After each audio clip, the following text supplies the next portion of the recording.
Hello and welcome. आप देख रहे हैं run out with Richa and Rajiv और हमारे साथ अयाज सर और राजकुमार सर भी जुड़े हुए हैं।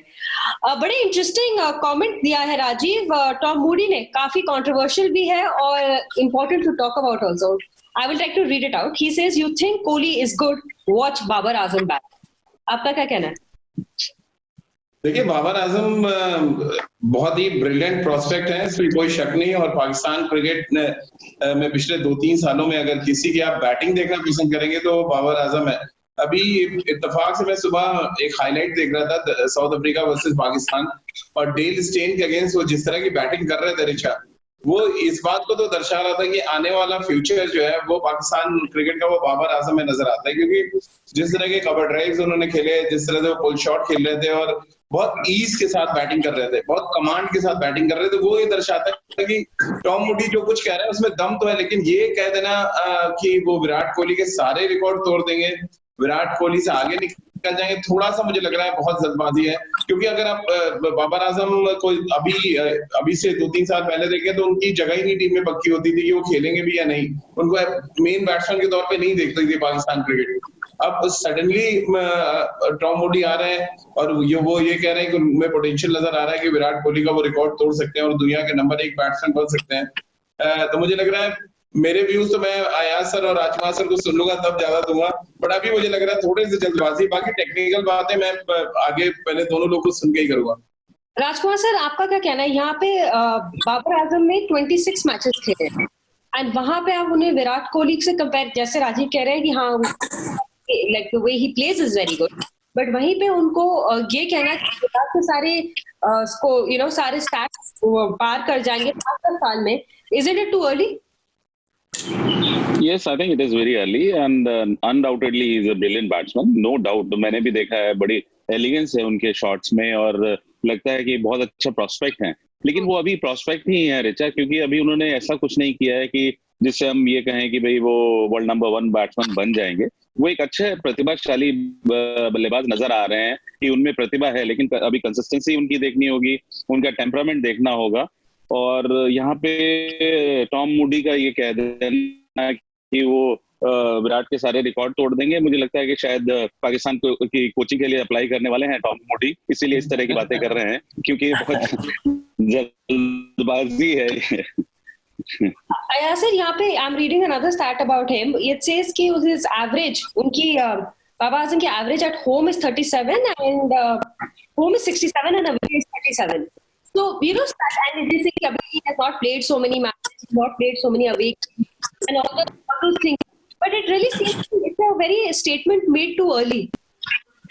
No, I think there are two aspects to it. Look, one is हरदे अजीज बैट्समैन है बाबर आजम, इसमें कोई शक नहीं। जैसे राजीव ने भी कहा, राजकुमार ने भी कहा कि he's got abundant talent and वो जाहिर होता है जिस तरह से वो खेलते हैं, जो उनके पास एक ईज ऑफ प्ले है, टाइमिंग, पोजीशन में किस तरह से आते हैं, जो बैलेंस है उनका, जो स्विंग आता है बैट का, ऑल दिस ये दर्शाता है and very pleasing to the eye. दूसरा पहलू ये है, and that is important to understand, कि Virat Kohli is now the benchmark international cricket में। कोई यंग प्लेयर जो है बहुत ज्यादा टैलेंटेड आपके सामने आता है, तो you start comparing him to the biggest player that is there currently. I'll just give you an example. Not that Virat Kohli is Don Bradman, लेकिन ऑस्ट्रेलिया में जब भी कोई नया बैट्समैन अच्छा उभर के आता था तो कहते थे we found another Bradman. The second Bradman has come. अब वो second Bradman के ढूंढने में वो जितने भी जो नाम दिए गए, वो सब बेचारे बैट्समैन कॉम्प्लेक्स में आके फेल हो गए. They couldn't ever become fulfill their potential. So I'm hoping that Babar Azam does not get swayed by this. He is enormously gifted. But to reach the stature that Virat has got today is a matter of time and consistency. You have to perform like this season after season, year after year, for 7, 8, 9 years, and then only can you say you have arrived, or you are, today you can at best put a Steve Smith, a Kane Williamson and Virat Kohli in the same league, and maybe a Joe Root, because they've been around for 6, 7, 8 years. Yes. So वो बात बनती है, but Marnus Labuschagne, he's been a terrific find for Australia. He's been batting brilliantly, but एक season पे आप ये नहीं कह सकते कि वो सब रिकॉर्ड तोड़ देगा. Maybe he will not. We don't know. But what is true is that Babar Azam is extremely gifted. What is also true is that the benchmark is Virat Kohli, and that's how one should look at it. Absolutely. Rajkumar sir, यहाँ पे Ayaz sir की एक बात से आपका सवाल पूछना चाहूंगी कि जैसे विराट एक बेंचमार्क है अब, एंड इट इज इम्पोर्टेंट कि लोगों को ये रियलाइज करें कि वहां तक पहुंचने की जर्नी बहुत लंबी होती है। कोई एक प्लेयर जो बहुत अच्छा खेलते हैं, you appreciate his game and you appreciate the aspect of the way the person is playing, but वहां तक पहुंचना उतना आसान नहीं होता। Not everyone who is gifted pledge well can reach that level. बिल्कुल ऋचा, देखिए बहुत सारे बल्लेबाज ऐसे आते हैं जो बहुत प्रॉमिसिंग लगते हैं और ऐसा लगता है कि ये सारे रिकॉर्ड्स भी तोड़ देंगे और बहुत एलिगेंट लगते हैं, गिफ्टेड लगते हैं और होते भी हैं, लेकिन जो कंसिस्टेंसी की जरूरत है इंटरनेशनल क्रिकेट में, that is not very easy, क्योंकि आप आजकल का जमाना वीडियोग्राफी का जमाना है। दूसरी सारी टीम्स आपके ऊपर वर्क करना शुरू कर देती हैं कि आप कहाँ पर वीकनेस है, आपकी क्या कमजोरी है, और हर बार आपको उनसे पार पाना बहुत आसान नहीं होता। तो एक दो मैचेस में ब्रिलियंट 100 बनाने का मतलब ऐसा नहीं होता कि आप मतलब सारे रिकॉर्ड्स तोड़ देंगे, और बहुत जल्दबाजी है ये कहना कि वो विराट के सारे रिकॉर्ड तोड़ देंगे, क्योंकि विराट ने स्ट्रगल किया है इनिशियली। अगर आप देखें वो टेस्ट क्रिकेट में जब वो आए थे तो बहुत अच्छा उनका स्टार्टिंग नहीं रहा था, लेकिन उसके बाद उन्होंने मेहनत की और फिर जो कंसिस्टेंसी दिखाई वो बहुत ही लाजवाब थी। और वैसी कंसिस्टेंसी दिखाना बहुत आसान नहीं है इंटरनेशनल क्रिकेट में। और मेरा भी मानना है कि बाबर आजम एक बहुत शानदार खिलाड़ी है, गिफ्टेड प्लेयर है, लेकिन अभी he has a long way to go to reach and to be compared with Virat Kohli. Rajiv, आप वहां पे कुछ बोलना चाह रहे थे? जी ऋचा, मैं ये कहना चाह रहा था कि पाकिस्तान में एक और बड़ा टैलेंट आया था, अहमद शहजाद, अगर आपको नाम याद हो, अयाज सर और राजकुमार सर को भी याद होगा। और जब वो आए थे तो अपनी लुक्स की वजह से, अपने एटीट्यूड की वजह से, अपने एग्रेशन की वजह से उनकी तुलना विराट कोहली से होने लगी थी। लेकिन आज अहमद शहजाद कहाँ है और विराट कोहली कहाँ है, ये एक बड़ा एग्जांपल मैं आपको दे रहा हूँ, क्योंकि जब इन दोनों का करियर एक साथ शुरू हुआ था और अहमद शहजाद बहुत ब्रिलियंट बैट्समैन थे जब आए, लोग उनमें एक बड़ा बैट्समैन देखते थे पाकिस्तान में, लेकिन उनका हश्र क्या हुआ कि आज उनका कहीं नामो निशान नहीं आता, पता नहीं है। तो ये कंपैरिजन बहुत जल्दी करना कभी कभी मुझे ठीक नहीं लगता है। और दूसरा कि एक कोच का ये पॉइंट ऑफ व्यू है, क्योंकि सनराइजर्स हैदराबाद के लिए वो कोचिंग करते रहे टॉम मूडी लंबे अरसे तक, और भी कंट्रीज के वो कोच रहे हैं। एक कोच के पॉइंट ऑफ व्यू से हो सकता है टॉम मूडी ठीक हो अपनी जगह पे, कुछ वो ऐसी चीजें देख रहे हो जो हम लोग ना देख पा रहे हो, सबसे इंपॉर्टेंट मुद्दा ये है। लेकिन अब ये टैलेंट को किस तरह से कन्वर्ट करते हैं, किस तरह से अमली जामा पहनाते हैं मैदान पे, बड़ा इंपॉर्टेंट फैक्टर है। क्योंकि नहीं, लेकिन राजीव क्या वो पाकिस्तान के कोच के लिए अप्लाई करने वाले हैं टॉम मूडी? इसीलिए मैंने कहा सर कि एज अ कोच, इसीलिए मैंने कहा ये कि एज अ कोच शायद उनका ये जो पॉइंट ऑफ व्यू है, परसेप्शन जो है वो शायद अलग है, but as a journalist, as Ayaz sir अभी इत्तेफाक रखेंगे, Rajkumar sir as a coach आप भी देख रहे होंगे कि उनके अंदर पोटेंशियल है, इसमें कोई शक नहीं है, बट क्या वो अहमद शहजाद ना बन जाए, इस बात का भी डर है। क्योंकि पाकिस्तान क्रिकेट में कई ऐसे प्लेयर हैं जिनमें बहुत पोटेंशियल दिखा, एक इंजमाम उल हक को छोड़ दे जिनकी सचिन से तुलना होती है कि ऑलमोस्ट वो परफॉर्म भी करते वैसे नजर आए, बाकी किसी भी बैट्समैन में वो पोटेंशियल नहीं दिखा कि वो 8-10 साल तक डोमिनेट करे इंटरनेशनल क्रिकेट में। हाँ राजीव, आया सर आप एक पॉइंट बनाना चाह रहे हैं? हाँ, मैं ये कहना चाह रहा था कि देखिए बाबर आजम का अगर आप रिकॉर्ड देखिए अब तक का, एंड ही इज मैं बहुत पसंद करता हूँ, मेरे बहुत पसंदीदा प्लेयर है, क्योंकि उनका स्टाइल बहुत अच्छा है, और जो जैसे कि मैंने कहा visually very appealing, like Kane Williamson. अगर आप उनको बैटिंग देखें तो दिल खुश हो जाता है। वैसे ही बाबर आजम को जिस तरह से वो बैटिंग करते हैं उनमें क्लास है। टेस्ट क्रिकेट में पिछले साल तक he was not making such a huge impact जितना लिमिटेड ओवर्स क्रिकेट में कर रहे थे। तो टेस्ट क्रिकेट में हाल ही में उन्होंने रन्स बनाना शुरू किया है, क्योंकि देखिए आपके पास जितना भी टैलेंट हो, एट द टॉप लेवल स्थान बनाना is not easy. It took Rohit Sharma a long while to be recognised as a terrific test player, as a one day player and as a T20 player he's been a great player for 7, 8, 9 years now. As a test player, पिछले साल से आप देखें तो Rohit Sharma has also climbed that. So it can take, for some players it can take a little while or a long while. Babar Azam is still only about 25. So, I think what has happened good for him is somewhere Pakistan administration, whoever, they've realized that he's a special talent, and unko incentive bhi diya hai. He is a captain in the T20 team, in the limited overs team, and test cricket में उनको वो responsibility बहुत जल्दी नहीं दी है, उनको shield कर रहे हैं। Azhar Ali is the captain and letting him get into his groove because they see in him as the front running, is the main line batsman. आगे चल के उनकी पूरी जो डिपेंडेंसी है वो बाबर आजम पे बहुत ज्यादा होने वाली है if Babar Azam lives up to his reputation. So it's a very interesting phase in his career, I feel. और जहां तक अगर जो बैटिंग का सवाल है, जैसे we are all three in concurrence, we are unanimous that he is a fantastic player, fantastic talent, no doubt.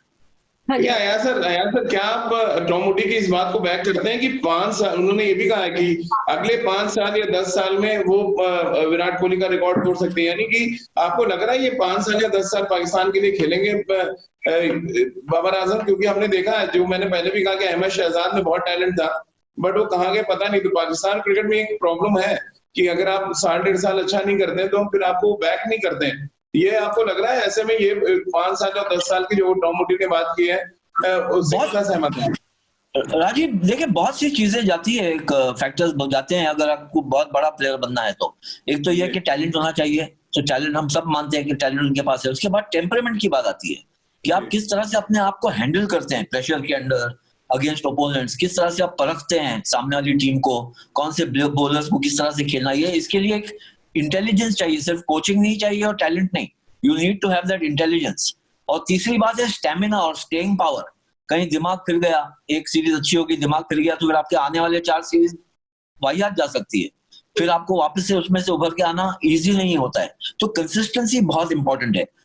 अगर आपने जैसे कह रहे हैं टॉम मूडी ने कहा है कि 5-7 साल के बाद ये अगर यहाँ तक पहुंच सकते हैं, बेशक, लेकिन 5-7 साल इसी कंसिस्टेंसी से खेलना होगा। देखिए, जब सचिन तेंदुलकर रिटायर हुए तो तुरंत ये नहीं कहा गया कि विराट कोहली जो है उनकी जगह ले लेंगे। विराट कोहली वो यंग होपफुल 19-20 साल के बहुत टैलेंटेड प्लेयर थे। आज हम ये सोच रहे हैं कि शायद विराट जो है सब सचिन के रिकॉर्ड्स रीराइट कर सकता है, लेकिन विराट को अगर आप देखें 10-11 साल हो गए खेलते हुए। कल ये 2 साल 6 साल 7 साल पहले हम नहीं कह सकते थे। तो बाबर आजम के लिए भी बेंचमार्क बन गया है विराट कोहली। सिर्फ बाबर आजम के लिए नहीं, मेरे ख्याल से विश्व में जितने भी उभरते हुए यंग बैट्समैन हैं उनके लिए बेंचमार्क फिलहाल है across formats Virat Kohli. Test cricket में आप कह सकते हैं केन विलियमसन है किन लोगों के लिए, किन बहुत से लोगों के लिए स्टीव स्मिथ हो गए, लेकिन अक्रॉस फॉर्मेट्स जो बाबर आजम की भी खासियत है कि हर फॉर्मेट में अच्छा खेलते हैं अभी, तो वो है विराट कोहली। तो वहां तक पहुंचने के लिए जितना समय विराट को लगा है विराट पोजीशन ऑक्यूपाई करने के लिए, उतना समय तो देना पड़ेगा बाबर आजम को। बिल्कुल बिल्कुल। यहाँ पे राजीव, मुझे लगता है कि मैं राजकुमार सर और अयाज के साथ बिल्कुल सहमत हूँ इस पॉइंट ऑफ व्यू से कि, और आपके साथ भी, कि टैलेंट की कमी नहीं है but it is over the period of time. और सबसे इंपॉर्टेंट चीज जो वो है कि आप अपने, you can be very talented but to have the temperament, to have everything else backing you, as well as, जैसे राजीव ने पॉइंट आउट किया कि पाकिस्तान क्रिकेट बोर्ड वैसा नहीं है जैसा भी से बीसीसीआई है कि अगर फॉर फ्यू मैचेस अगर कोई क्रिकेटर, फॉर फ्यू स्पैन अगर हमारा कोई क्रिकेटर उतना अच्छा परफॉर्म नहीं करता, हम लोग उसे सपोर्ट करते हैं, बट पाकिस्तान की तरफ से हम वो नहीं देखते। और नीचा मुझे लग रहा है कि बाबर आजम को राजकुमार सर जैसा एक कोच भी चाहिए जो जरूरत पड़ने पे थप्पड़ भी लगा सके और प्यार भी कर सके, क्योंकि ये एक ऐसी चीज है विराट के बनने में मुझे लग रहा है बड़ा इंपॉर्टेंट रोल राजकुमार सर की शख्सियत का रहा है। क्योंकि जितना मैं 7-8 साल से सर को जान रहा हूँ, कोई भी प्रॉब्लम हो, कोई भी अच्छा समय हो, बुरा समय हो, तो एक आदमी है जिससे वो डिस्कस कर सके। क्या वो कोच, वो शख्सियत है बाबर आजम के पास? ये एक बड़ा सवाल है। टॉम मूडी से ये भी पूछना पड़ेगा कि राजकुमार सर बनना चाहते हैं। अल्टीमेटली हमारे पास we have come the whole circle. But Rajkumar sir, हाँ राजकुमार सर, आपको लगता है वो पाकिस्तान के कोच की जगह वो exactly he just wants to coach Babar Azam now? maybe Moody is thinking on those lines कि he wants to be Pakistan's coach, but undoubtedly he said it right कि वो बहुत talented है, लेकिन जैसा हम सभी बात कर रहे हैं कि अभी आप गाइड करेंगे बाबर आजम को, आपको कॉल करता है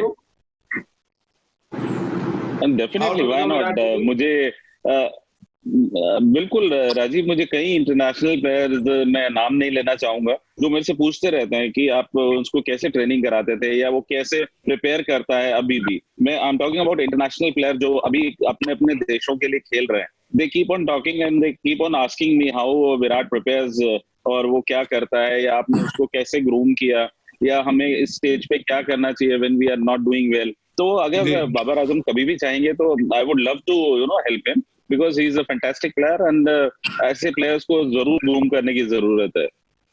टॉम मूडी को भी तो जवाब दे दीजिए सर, फिर हम लोग खत्म करें। टॉम मूडी को लग रहा है कि शायद इस साल आईपीएल सर आपने सनराइजर्स से हटवाया है, उसी का लग रहा है प्रॉब्लम हो रही है। आईपीएल का जाना शायद उन्हें थोड़ा दुख हो रहा है। बट अच्छा लगता है कि जो नए प्लेयर्स दूसरी कंट्रीज के भी आते हैं and then the comparison is made with our captain because it makes us happy and proud to see as Ayaz sir starting set कि वो बेंचमार्क है। तो अल्टीमेटली आप भी कंपेयर करते हैं विराट कोहली से कंपेयर करते हैं तो it obviously gives us a very proud and happy feeling because he is the Indian captain. Thank you everybody for talking और और भी इंटरेस्टिंग टॉपिक्स डिस्कस करते रहेंगे।